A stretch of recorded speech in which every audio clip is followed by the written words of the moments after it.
Como é que é fazer humor na ditadura? O que você teve que mudar no teu... Foi a pior época, né? A ditadura foi a pior época, porque qualquer censura é ruim, né? Quer dizer, foi ruim no rádio no tempo que tinha o DIP, o Departamento de Imprensa e Propaganda, já era ruim no rádio. Cortaram coisas absurdas, né? Me lembro que um dia eu escrevi Auriverde, Pendão da Minha Terra, que é a brisa do Brasil, beijo e balança, o censor cortou beijo e balança. Quer dizer, eu acho... Tive que ir lá para explicar que aquilo era do Cássio Alves, não era meu, não tinha culpa. Sabe, cortaram coisas, eu botei, você vai para a Europa, vê se consegue uns afrescos de Rafael. Aí cortaram afrescos, o cara pôs uma puxadinha e disse, diga, rapazes de maus hábitos. Sabe, uma coisa tão absurda, as pessoas que censuravam eram tão... Bem, vamos também falar um pouco da sua tese de livre docência, Coração Civil, Arte, Resistência e Lutas Culturais durante o Regime Militar Brasileiro, 1964-1968. O senhor destaca que exatamente esse aspecto, os dilemas e contradições da cultura, expressavam também dilemas e contradições dessa mesma resistência civil. Não é? E isso parece que está presente já nos primeiros 4 anos do regime militar. Talvez em uma escala menor, mas já está. E é possível dizer que a partir do processo de abertura, o processo de abertura político-partidário também é acompanhado por um processo de abertura, digamos, em direção a uma maior desmobilização da censura e do controle das artes? Sim, isso aí sim, eu acredito que sim. A partir de 79 a censura prévia acaba, né? Claro que continua havendo censura, quer dizer, não é... Por exemplo, há pesquisas que mostram que, por exemplo, a censura na canção ela ficou mais acirrada a partir de 79 e voltada principalmente para temas comportamentais, para temas de costumes, enfim. Né? Então a censura política ela realmente fica muito abrandada, quase inexistente. Mas a censura comportamental, ou por questões religiosas, continua. E inclusive vai sobreviver ao próprio regime. Né? O caso famoso Jerusalém Marie, né? Foi proibido já durante o governo Sarney. Il va rien y avoir. Ben allez-y, regardez. Je dors avec personne. Je touche personne.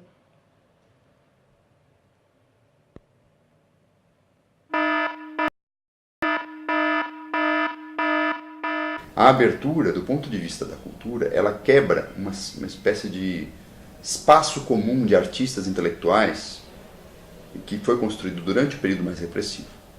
E acaba sendo um pouco homólogo à própria pluralidade das esquerdas, das oposições em geral, né, que se dividem em vários grupos, partidos. Né.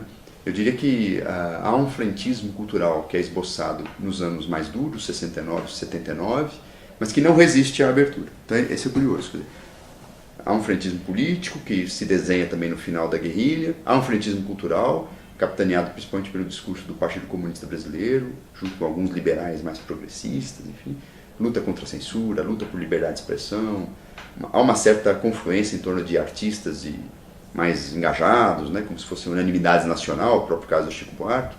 Agora, eu acho que esse processo vai se fragmentando, esse frentismo se fragmenta, cultural e também político, se fragmenta a partir de 79 e 80.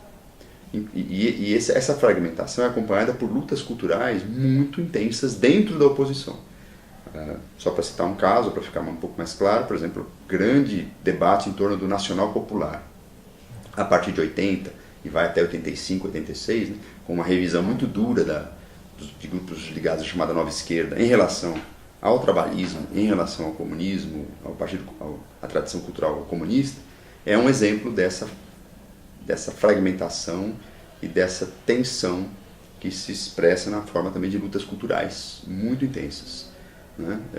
Isso que eu procurei demonstrar.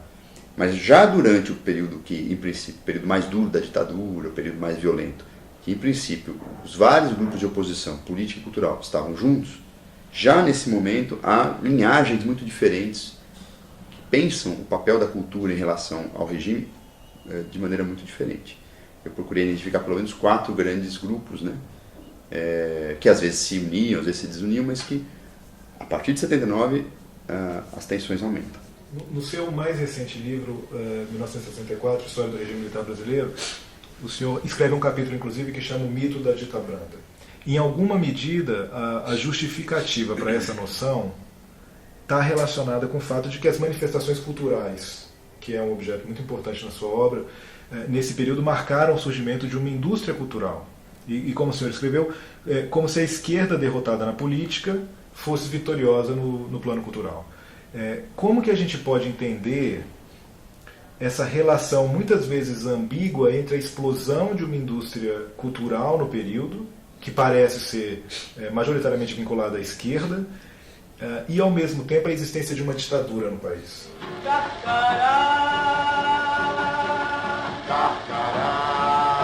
Em 1950, mais de 2 milhões de nordestinos viviam fora dos estados natais. 10% da população do Ceará emigrou. 13% do Piauí. 15% da Bahia. 17% do Alagoas. Pega, mata e come. Não vai morrer de fome. Mas coragem do homem. Pega, mata e come. A marca da ditadura brasileira, enfim, todo pensamento militar brasileiro, boa parte do século XX, é um pensamento modernizante. É um pensamento de modernização do capitalismo, de industrialização do país, né? Com alguns bolsões até protecionistas, né, em termos de um certo nacionalismo econômico, né?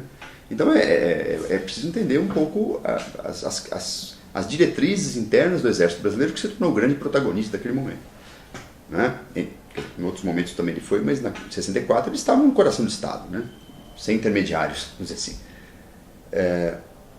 E eu acho que o estímulo ao capitalismo passava pela criação de uma indústria cultural. Quer dizer, a indústria cultural no capitalismo moderno é uma das áreas mais importantes, estratégicas para a acumulação de capital, para a criação de um setor de serviços vigoroso, enfim. Né? É onde está realmente o dinheiro, vamos dizer assim. Né? O consumo cultural não é algo menor no capitalismo contemporâneo. Contemporâneo, quando eu digo pós-60, pós-70. Né? Bom, e aí tem essa contradição, né? Porque quem fazia cultura e quem consumia cultura no Brasil? É claro, quem fazia cultura, assim, os grupos populares faziam cultura, tinha uma cultura popular vigorosíssima. Mas a cultura de mercado, basicamente, era feita por setores escolarizados, né, que por sua vez comungavam de uma certa cultura política de esquerda. E o artista também vinha desses setores. Então essa é a grande contradição. Né? Impõe-se um regime em 64 de direita, né, que indiretamente ou diretamente estimula o mercado de bens de consumo, enfim, na área da cultura, né, mas quem produz o material? Geralmente jovens e jovens ligados ou tributários a uma cultura política, enfim, de uma visão de mundo mais à esquerda. Né? Eu acho que essa é a questão que aparece na área cultural durante o regime militar, entre os anos 60 e 70. Agora, o regime também tenta controlar isso, porque ele não pode simplesmente descartar essas pessoas que produziam cultura, porque senão o mercado ficaria rarefeito, e ao mesmo tempo também não pode deixar eles falarem o que quiserem. Então, esse jogo, né, tenso entre 64 e 68 que é muito complexo, é muito contraditório. Né? E agora eu acho que, do ponto de vista mais político, a grande preocupação do regime era não permitir que esta cultura de esquerda, feita por e para setores da classe média escolarizada, tecesse relações orgânicas com os movimentos sociais. Acho que esse é o ponto central para a gente entender e para a gente desmontar um pouco o mito da dita branda. Não era uma tolerância, era no fundo uma visão um pouco estratégica, porque obviamente havia uma repressão seletiva até 68, uma repressão que se concentrava muito mais nos movimentos sociais, nas organizações, inclusive intelectuais de esquerda, mas não necessariamente no indivíduo. Né?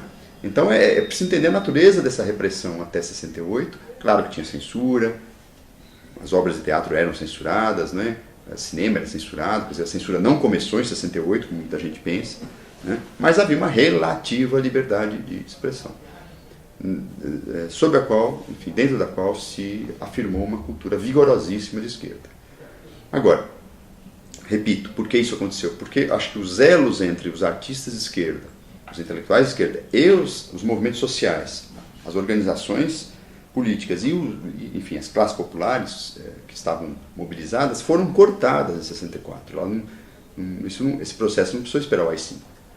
Quer dizer, há exemplos práticos, né, enfim, visíveis, o fechamento da UNE, toda a repressão ao movimento de cultura popular de Recife, por exemplo. Então, o que significasse organização, mesmo no plano cultural, foi duramente reprimido, foi dissolvido, né? Ainda que o indivíduo que eventualmente produzisse aquela cultura pudesse ter um espaço no mercado. Então, agora, o limite dessa tolerância é exatamente 68, 69, por quê? Sobretudo 69, né? Por quê? Porque eu acho que há uma percepção entre os militares que a cultura feita por e para a classe média também estava, vamos dizer, estimulando e ensejando uma politização do jovem, sobretudo universitário, na direção da guerrilha. E aí é o momento em que a repressão vem forte também na área cultural, né? Eu acho que tem eu estou tentando resumir ao máximo aqui, que é um processo mais complexo, mas eu acho que tem esse duplo jogo. Não confundir a tolerância, uma certa relativa, né, liberdade de expressão, com uma inexistência de mecanismos de repressão às organizações culturais, sobretudo aquelas voltadas para os movimentos sociais, que já aconteceu em 64. Em 2011, o senhor publicou um artigo sobre o golpe de 1964, que, dentre outros aspectos, propõe um balanço crítico da bibliografia que procura explicar a natureza do golpe. E, em determinado ponto do artigo, o senhor escreveu: qualquer pauta historiográfica renovadora sobre o regime militar brasileiro deve se debruçar sobre os 4 processos históricos centrais, que, não por acaso, também são temas de visões e revisões no plano da memória: o golpe, a guerrilha, a repressão e a transição. Cabe à historiografia desfazer mitos construídos pela memória e analisar esses processos de maneira articulada. E eu gostaria um pouco de falar sobre cada um desses temas e dos mitos que a memória construiu sobre eles. E gostaria de primeiro começar, naturalmente, pelo golpe. É muito comum a gente encontrar discursos que procuram explicar o golpe civil-militar de 1964 como um movimento de salvação nacional, sem uso da violência, que buscava salvar o país do perigo comunista, como nós já mencionamos aqui. É razoável essa interpretação? Por que foi dado o golpe de 1964?